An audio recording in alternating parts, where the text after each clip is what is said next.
Welcome to Man Does Tech, where I solve the problems you didn't even know you had. In this video, I will explain how to use red bricks in LEGO DC supervillains.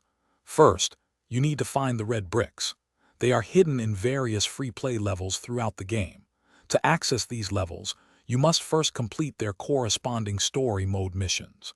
Once in free play, keep an eye out for a character with a distinct red brick icon floating above their head. This indicates they are holding a valuable red brick. Once you've successfully located a red brick in a free play level, your next step is to purchase it.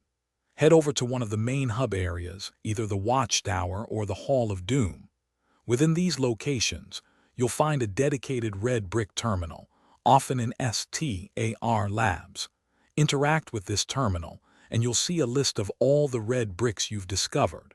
Select the one you want and use your collected studs to unlock its powerful effects. Red bricks offer a wide array of helpful cheats and multipliers that can significantly enhance your gameplay experience. After purchasing a red brick, you'll need to activate it. Simply pause the game at any time and navigate to the Extras menu. Here, you'll find a list of all the red bricks you own.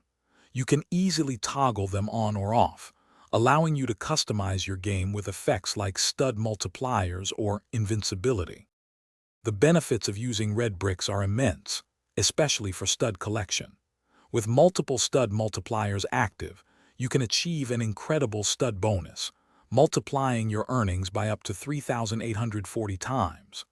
Beyond studs, red bricks offer fun cheats like invincibility, character disguises, and even a super speed option.